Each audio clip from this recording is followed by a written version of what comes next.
পতন করা হলো। এই ছাত্রনগরী অভ্যুত্থানটিকে আমরা আমাদের যে আন্দোলনের শহীদ এবং হতাহত এবং মুক্তিকামী ছাত্র জনতাকে উৎসর্গ করছি।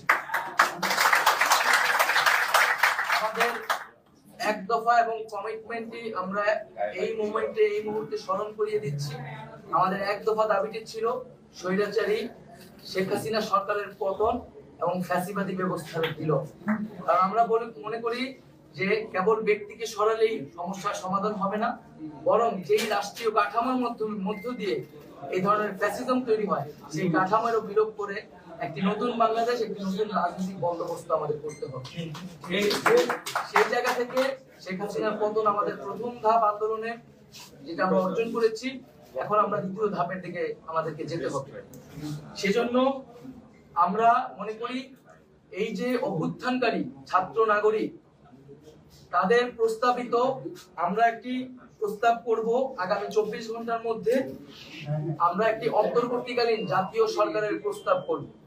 সেই জাতীয় সরকারে অভ্যুত্থানকারী ছাত্র নাগরিকদের অংশ থাকবে এবং সমাজের যে নাগরিক সমাজ সহ যে নানান পেশাজীবী এবং নানান ধরনের পক্ষ রয়েছে সকলের প্রতিনিধিত্ব নিশ্চিত করে তাদের সাথে আলোচনার মাধ্যমে আমরা একটা অন্তর্বর্তীকালীন জাতীয় সরকারের রূপরেখা এবং নাম, সেই সরকারের কারা কারা থাকবে সেই নামগুলো ঘোষণা করব। কারণ আপনারা সকলেই জানেন যে আমরা আসলে গত কয়েকদিন ধরে খুবই ব্যাপক নিরাপত্তাহীনতার ভিতরে ছিলাম, যোগাযোগ থেকে বিচ্ছিন্ন ছিলাম। আমাদেরকে প্রথমে আমাদের সমন্বয়কদের সাথে বসতে হবে, তারপরে সমাজে নানান পক্ষদের সাথে বসতে হবে, বসে আমরা একটি সমন্বিত সিদ্ধান্ত গণতান্ত্রিক ভাবে জাতির সামনে উপস্থাপন করতে চাই। সেটা আগামী 24 ঘন্টার মধ্যে আমরা সেই অন্তর্বর্তীকালীন জাতীয় সরকারের রূপরেখা প্রস্তাবনা করব। যারা এই আন্দোলনে শহীদ হয়েছে তাদেরকে আমরা জাতীয় বীর হিসেবে ঘোষণা করছি। এছাড়াও যারা এই ফ্যাসিস্ট রেজিমে গত কয়েক বছরে শহীদ হয়েছেন তাদেরকেও আমরা আজকের এই দিনে স্মরণ করছি। এবং আমরা বলেছিলাম যে শেখ হাসিনার পদত্যাগই কিন্তু একমাত্র সমাধান হবে না।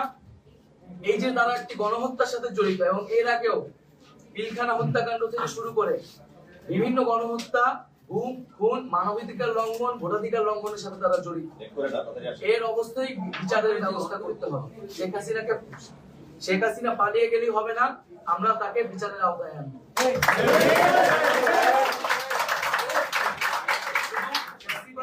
যারা ফ্যাসিজমে সরাসরি সহায়তা করেছে এবং তাদের সমর্থক তাদেরকে বিচারের আওতায় আনা হবে।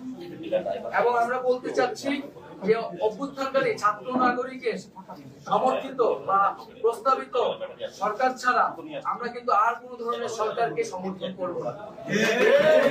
সেটা সেনা সমর্থিত সরকার হতে পারে বা জরুরি অবস্থা দিয়ে রাষ্ট্রপতি শাসিত সরকার হতে পারে।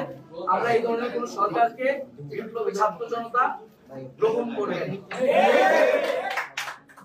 আমরা ঘোষণা করছি যে সকল আমাদের আন্দোলনের শিক্ষার্থী সমন্বয় ডাকসুর সভা সম্পাদক আক্তার হোসেনকে এখনো জেলে বন্দী করে রাখা হয়েছে, আমাদের সমন্বয়ক ইব্রাহিম নীরব সহ সারা দেশেই বিভিন্ন সমন্বয়ক, আন্দোলনকারী এবং নিরপরাধ ব্যক্তিদের গ্রেফতার করে রাখা হয়েছে কারাগারে।